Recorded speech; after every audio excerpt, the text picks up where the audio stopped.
I'm no longer in control of this game.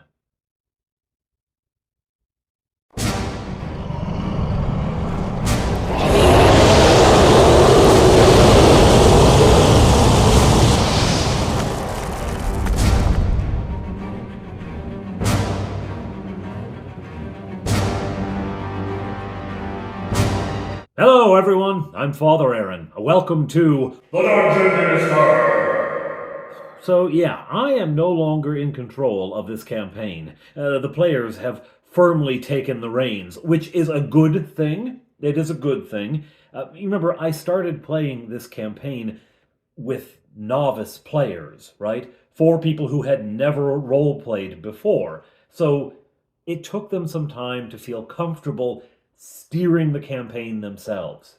I mean, for the longest time, it was, well, what does Papa have prepared for us today? What does the DM have ready for us? Okay? So it has taken them some time to develop as role players and to feel comfortable enough to really steer the ship. And now they are. And it's like when your kid is 16 and just starts driving, and you have to ride along. At least I assume that's what it's like. My oldest is only 13, so I've got a little while. But still, it's nerve-wracking because I don't quite know where they're going, and they don't quite know where they're going. Things are going to get a little more jumbled, at least for a while. For instance, they have decided that they need to go and meet up with Skåne, the frost giant, whom they made a deal with over at the dwarven. Uh, you know what? You just have to go and watch because it's just too much now. There's just too much. At any rate, they have decided that unless they meet up with Skåne, he's going to come storming down into the south and he's going to tear up Honeywood and just add to the complication of everyone's lives. So they're going to go meet him instead. So they have just passed the keep where the kobolds have now ensconced themselves and decided that they're not going to fight them, they're not going to deal with that, they'll just go around. They bought their way around, and they're now making their way to the caves. During that trip, they camp at one point, and I roll for a random encounter, and one comes up. What kind of random encounter? Humanoid. What kind of humanoid? Bugbear. Ooh, how many? Two. Two bugbears come up. Now, they did fight a bugbear on this path before. When they came up to the goblin caves the first time, they were ambushed by a single bugbear. I don't mean that he was unmarried. I mean, maybe he was married. Maybe he had kids. Tragedy for the family, really, because they were attacked by this lone bugbear. And at that point, Touchberry decided he wasn't going to fight. He was just going to eat an apple. He's not going to eat part of this at all. So he watched the other three fight off the bugbear and kill it. And that was still a challenge for them back then. They were still low level. Anyway, this time the attack happens on Touchberry's watch. Two bugbears attack, right? Out of the forest they creep, and I roll to see if they surprise, and they do. Bugbears are really good at that, and Touchberry has a fire going, so although he has the cat's eye marble, and he could see in the dark, with the fire going, that blows out infravision, right? So he's caught unawares. In come the bugbears, and they attack. Oh, that's a really, really bad roll. We'll try the second bugbear swings his club and okay, that one came close. Now it's Touchberry. What is he going to do? Does he wake up his friends to help fight these bugbears? Nope. Nope. He just attacks. He just attacks. He goes in and, whoo, yeah, he hit. Okay, yeah, he hit. And what kind of damage you doing there, Touchberry? Oh, whoa, whoa. One bugbear goes down with a single sword stroke.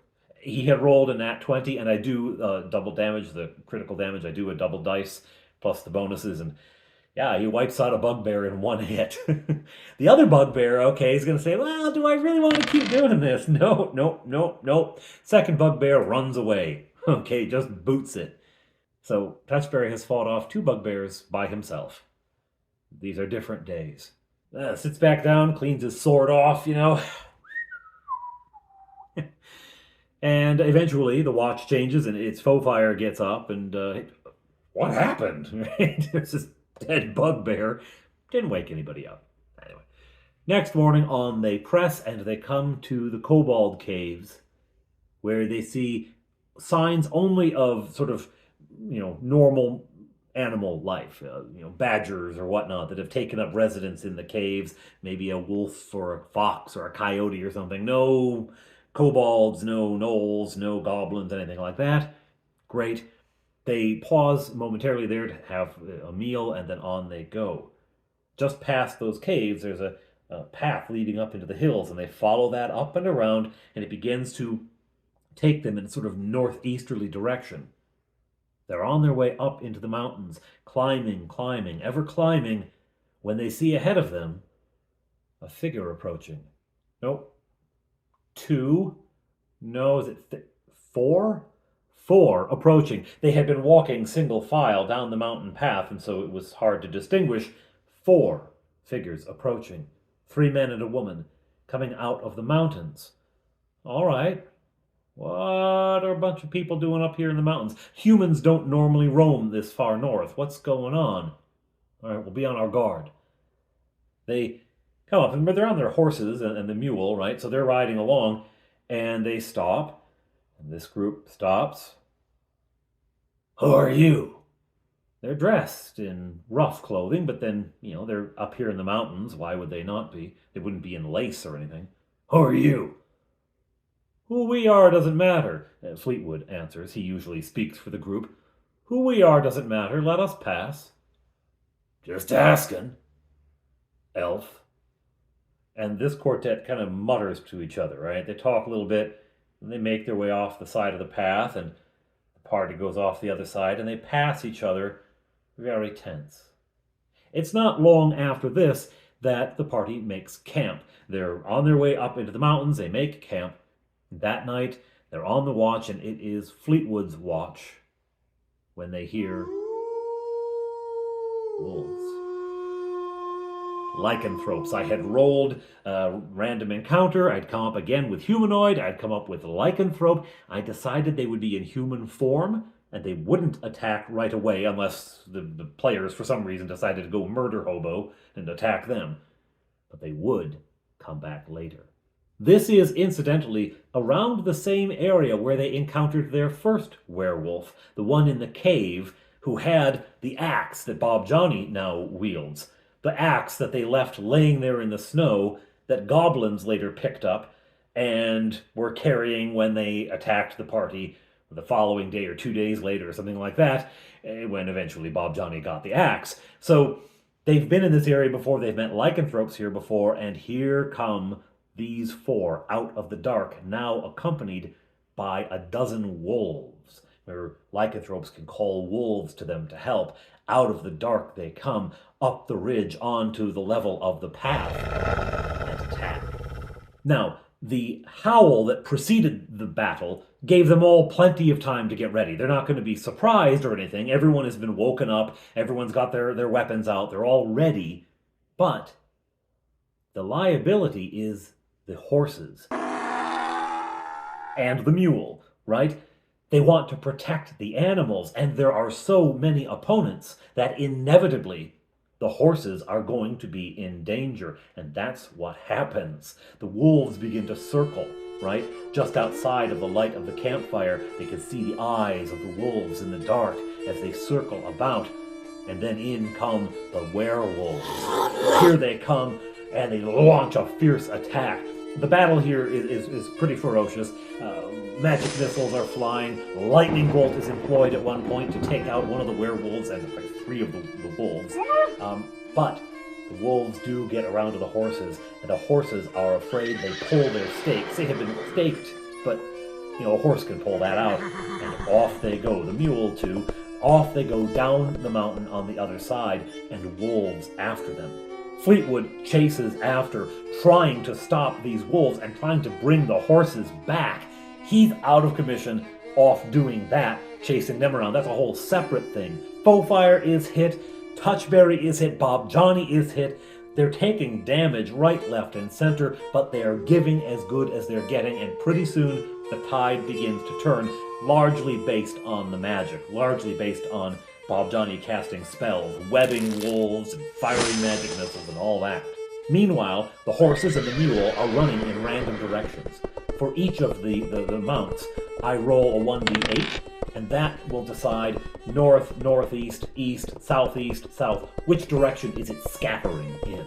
As these three wolves that are going after the horses, dive in amongst them and attack. And so the wolves are getting attacks, right? The horses can kick back, so that's happening as well. It was a nightmare to keep track of it all. And Fleetwood is dodging in. He's got his bow out, and he's taking shots at wolves. Because, of course, he has improvision. So he's taking shots at wolves where he can, trying not to hit the horses in the meantime. Eventually, it works. He drives the wolves off, and he brings the horses back. And the mule, he rounds them up. By the time he gets back, the battle on the pass is well and truly finished, and everyone's sort of binding up wounds and wondering where on earth their horses and mule went and where Fleetwood is. In he comes. Okay. Whew. These wolves, all of them were killed. Some of them in the battle up on the path, a couple of them as they fled, and Fofire took shots with her bow and brought them down at range, because they were pretty low in hit points by that time. All right. Back to sleep. I don't know how characters get back to sleep after that kind of thing, but, I guess they're used to it. Back to sleep. Next morning, on they go. And they reach Highmark Pass, the broad open space where they fought the Yeti, where they fought the Bone Golem, and where now they see a figure approaching. This one considerably bigger than the ones they saw the previous evening. Yes, it's Skåne, striding through the pass, right? And also, the pass now is not covered with snow. It's long grasses and wildflowers. It's actually quite beautiful. Skåne looks a little weird walking through it, like some sort of strange Heidi movie. Anyway, here he comes, and he sees them. Hello! And for some reason, he became very Slavic this session. I don't know why. Hello, small ones. You did not find you at the end of the pass, so I come here. Where were you? Well, we got kind of caught up. There was a big fight back at it. Never mind. We're here now. So, you want us to help you take on Morag? Yes, you said you helped me fight Dragon. We will fight Dragon. It will be a very epic battle. I will kill Morag. With your help. All right. Okay. I guess lead on. You cannot go this way. What do you mean we can't go that way? We've been that way before. Where you go before? Well, we went to Hrothgar's Eyes. Hrothgar's Eyes. Third of way. You have not gone all the way to Morag. You cannot go this way with your teeny little legs. No. Oh, I should mention, he's accompanied by 9 polar bears this time. He's not messing around, right? He's going to have lots of polar bear backup if he's going to deal with this lot. All right. Okay, we can't get that way. It would be too difficult. You climb big cliff. You're too small. You want to go to Morag. You will need to go the Goblins Road. What do you mean the Goblins Road? Morag attack Goblin caves. Goblins run. Goblins go down road to south. Goblins find the kobolds. Kobolds run from goblins. You've met the kobolds? Yeah, we've met the kobolds, all right. Are these the same goblins who eventually attacked the dwarves? Some of these goblins. Some from other places. So, you take Goblin Road, you will come to Morag. Right, but we'll also come to the goblins, won't we? That is your problem, not mine. I will go the short way. Short for me. And he turns and walks off. He's just down, taking off now. Great. So now we have to go up the Goblin Road. Well, no, you don't have to. You could just go home at this point and let him hang around in Morag's Valley until she either attacks him or he gets discouraged and leaves. But then you'd have a ticked off giant on your hands. This is why you don't make deals with giants. Anyway, they go, they turn around, and all right, so, well, let's see if we can find the Goblin Road. And now they're thinking, yes, okay, the kobolds must have come along the north of the northern sea. They must have gone along the north shore of that. There must be some road there. Let's go. Back down the pass they go, and they end up at the Kobold Caves, and they decide to camp there. There's no significant wandering monster issues on the way. And the next morning, they head along the north of the Great Northern Sea, heading east. The path here is very rough. The mountains come almost down to the edge of the sea. There's just a narrow band of broken rock at various sizes, sometimes boulders, sometimes in more exposed areas, broken down to small rocks, even close to sand. And so it's not easy footing for the horses and the mule. This is not an easy path. At times they have to get off and lead the animals. Sometimes they have to get off and clear some of the larger rocks because it's just impassable otherwise. So it's a lot of work. They're making their way slowly along the north shore. Eventually they come to a place where a spur of the mountain juts out into the northern sea, and so the path goes around, and it's very tricky footing. There's not much room. Half of the time they're walking, up to their knees in the water, up to Touchberry's thighs, I guess, in the water, and around the edge of this point. As they come around the edge of this point, they discover that it shelters a large valley. There's another similar mountain spur about 2 miles away, but between, the land has filled in. There's a stream that comes down carrying silt, and it has deposited its silt here and built up a low valley between the spurs of the mountain that goes far north, probably 5-6 miles north into the mountains. And in this valley, there sits a village. A village of what? What does it look like? A goblin village? Well, goblins don't tend to build anything this clean looking. You're still a ways away. It's hard to tell. All right, well, let's get closer. So they journey closer and closer as the day wears on. Eventually, they're close enough. This really looks like a human settlement. Elves don't build like this. They tend to be in woodlands, and these are very exposed out here. There's not a lot of forest. There's some, but not a lot. Most of the forest is further up the valley. But there seems to be a village of humans here, tucked into this narrow valley. Their houses are round houses, and there are docks lining the shore, sticking out into the water like fingers, and boats all over. This is a people accustomed to sailing the Great Northern Sea, perhaps fisher folk of some kind. As they draw closer, the elves can begin to pick out figures, and they are indeed human, or appear human. They are very much on their guard because of the werewolves the other day. These could be lycanthropes. We'll be on our guard as we approach. As they come closer, people in the village spy them approaching and come out to see what's happening. A crowd begins to gather as they approach the village, and they stand face to face with a group of people. Some of them are armed, most of them are not.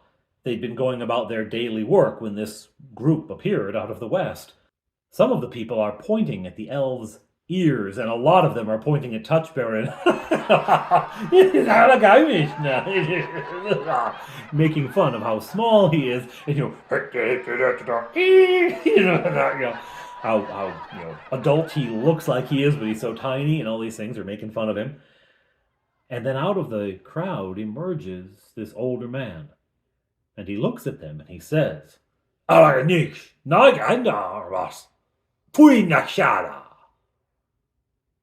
what? They have no idea what this language is. And so now we enter roleplay where I make silly noises and Fleetwood attempts to communicate with someone when neither party understands the other one's language, right? And it gets very frustrating. He's attempting to explain that they come in peace, but of course they're armed to the hilt. And that they don't want any trouble, but why are you wearing all the armor and carrying the shield then if you don't expect trouble? Finally, the old man, out of frustration, muttering to the people, and there's a very large, important man has emerged from the group, and he's muttering with him, and that man says something to the old guy, and the old guy says, Yark? Yark. Re-yark. No, no, no, we're not goblins. We have nothing to do with goblins. Goblin. Goblin. Goblin. Goblin. Nobody knows what goblin means, but the elves speak goblin. We are not with the goblins. We have nothing to do with goblins. We don't like goblins. And goblin, goblin, goblin, goblin, goblin, goblin, goblin, goblin. Finally, though, the elves start speaking in goblin. And although these humans don't speak it really fluently, they can begin to understand each other. So in goblin, who you? Where do you come from? We come from the south, from the other side of the great northern sea. No. You come from Big Stone House. Big Stone House. Big Stone House. Oh, the keep. No, we don't live there, but we know about it. We've been there, but we don't live there. What do you want? You work for goblins? No, no, no, no. We don't work for the goblins at all. What do you mean work for the goblins? Are the goblins here? Not now. The goblins come once or twice a month. Goblins come. We pay goblins. The goblins go. What do you mean you pay the goblins? We don't pay goblins. The goblins will kill us. You don't pay the goblins, they'll kill you. You mean they're taking money from you, tribute from you. You're a vassal to the goblins. They have enslaved your village, essentially. Not slaves. No. But they protect our village. They protect your village. They protect your village for a fee, and if you don't pay it, they attack you? Yeah, that's a racket. That's a racket. All right. Well, we could talk to the goblins. What we want to do is we want to go to the goblins and help them to go away, right? How long have the goblins been doing this? And it's been about a year or maybe a little over that the goblins have been coming. So they came down here because there's a dragon up north. We want to go and fight the dragon. How will you fight a dragon? He looks at them, how are you going to do this? Well, we're pretty strong, and we have a friend. We have a very big friend. Giant? Now, all the while they've been saying this, there was one man hanging back. And as I placed the minis on the board, I kept one off to the back. This guy hanging back. What about that? They ask, what about that mini? Isn't he, no, he's looking at you from afar. He doesn't seem to like what he sees. And about halfway through this whole conversation, I just take him off the board. Where did that guy go? You just notice that he isn't there anymore. And they ask the old man, where did the guy over there who was hanging, where did he go? No, Ulrich goes wherever he wants to go. I don't care where Ulrich goes. Well, they should care, because Ulrich is in league with the goblins. For a little extra protection, for a little extra consideration, he spies on his fellow villagers. And he's now gone to summon them. They don't know this. The old man is speaking on behalf of the chief, the important fellow who strode out of the crowd, and he offers them a place to stay. If you want to stay, you can stay. You can make your camp here, right? You're going to tell the goblins to leave and get the goblins to go away. Sure, make your camp. They do not invite them into any of their huts, into any of their homes. That's just not something they do in their culture, but yeah, you can camp out here, sure. And they do bring them food, a bread which is sweet to eat, and smoked fish. They're clearly a fishing people. And, Touchberry's pretty happy with that. So they make camp. During the night, the old man comes to them to talk, asking them about where they're from, and they start telling their story and their adventures and things. leaving certain parts out, and he begins to tell them about the village. Because they ask, how long has this village been here? Oh, since the sun began to shine, the village has been here, right? We are people of the mountains. We're people of the sea. This is our home, right? We were here when the goblins swept down the first time, meaning 200 years ago when the Great Goblin War happened. We were here. We were here when the giants thundered over this valley. Oh, do you like giants? Giants are terrible and fearful. They're strong. They're to be admired, but they're not to be messed with. They should have learned that. We live near the tomb of the giant. What do you mean the tomb of the giant? Giant's Tomb Island. In the daylight you will see Giant's Tomb Island. Now, there's a Giant's Tomb Island up in the place where we camped this summer, and I got an idea for an adventure, and I thought, I'll lay it out there for him. Giant's Tomb Island? Of course, everyone around the table knows what I'm talking about. Well, what's a Giant's Tomb Island? Is there really the tomb of a giant? Yes. Why would we call it Giant's Tomb Island if not? There is a tomb there of a great, mighty giant of old, and he is buried with his spear, magical spear. Ooh. That might be handy for Skåne when fighting Morag.